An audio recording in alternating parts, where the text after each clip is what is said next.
the pressure will mount so high that the governments will cease to supply that kind of energy. Or finally, it could be that the farmers in India, which largely speaking, the 20 million farmers who have these wells, will no longer be able to afford the increasing costs of deepening those wells and purchasing those powerful pumps.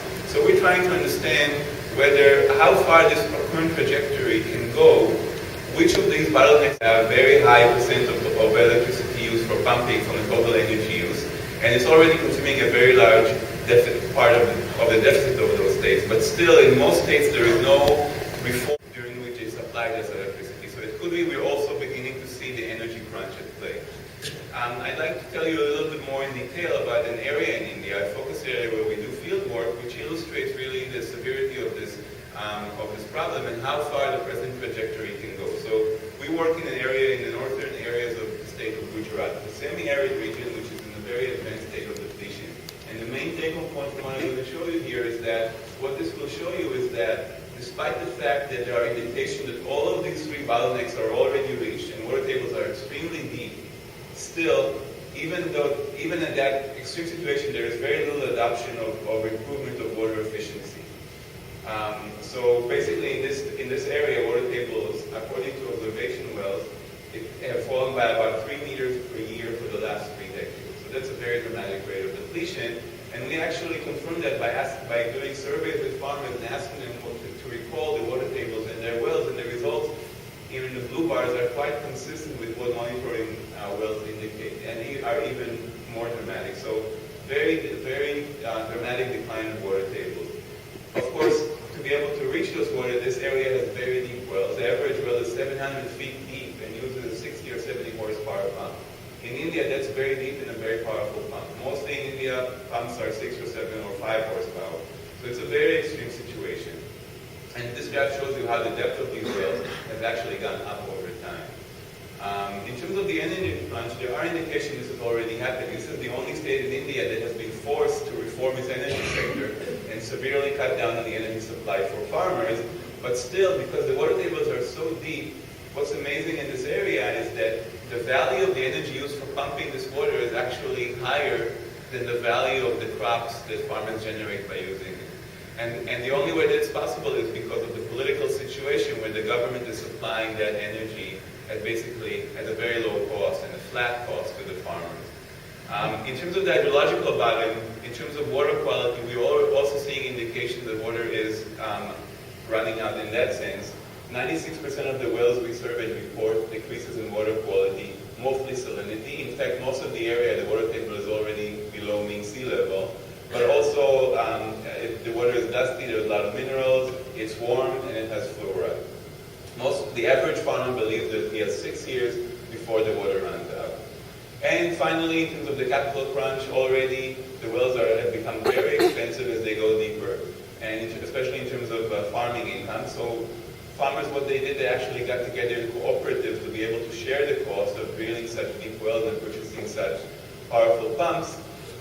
But it's still very difficult. Already many farmers have lost access, and only 30% of the farmers we surveyed indicated that they will be able to deepen their well when the current well dries up in 6 years. Now, despite all of these things, what is so amazing and worrying about this region is that if we calculate the water use of an average crop mix over the last 2 years, this blue line here, there's no indication it has gone down. So in average crop mix in this area, if you calculate total water requirements, the crop mix has not changed over the last 20 years to reflect the water scarcity. It still remains the same, and of course, that happens by just using more and more energy, right? Even though the water table is falling. But there's no transition yet to a more efficient use of water. And again, in our surveys, only a small fraction of the wells are using anything but flooding the fields. So very low use of drip or sprinkler. So the basic point is, if this is a warning signal for where the rest of the country is going, it's a very pessimistic scenario if the whole country is going to follow that. And what is required is really some institutional shift to change that. Why is it that there is no improvement in water use efficiency despite the fact that all these things are happening?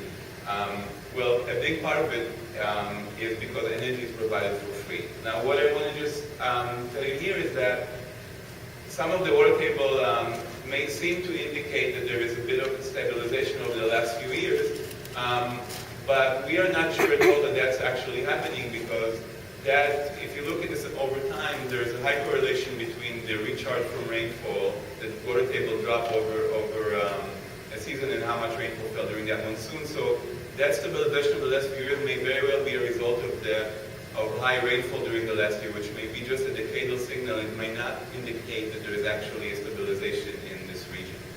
Finally, if the real core problem is the fact that energy is priced at no marginal cost, and that's why there's not enough incentive to provide the energy to use energy and water more efficiently, what is required is to put a price on water. Now, water in India is unpriced, and it will not be in the near future. But potentially the energy could be a means of putting a price signal on the water. But currently, as I said repeatedly, the energy for groundwater pumping is provided in India at flat rate, no marginal cost. What we are working now with the government of Gujarat and doing is to reform that in a way that is politically acceptable by just compensating farmers for reducing their use below a baseline. And this is an experiment that we have finally been able to convince the government to carry out, and will begin in April. So I hope that next year I'll be able to tell you whether that has been effective in promoting the use of more water efficient technology. Thank you.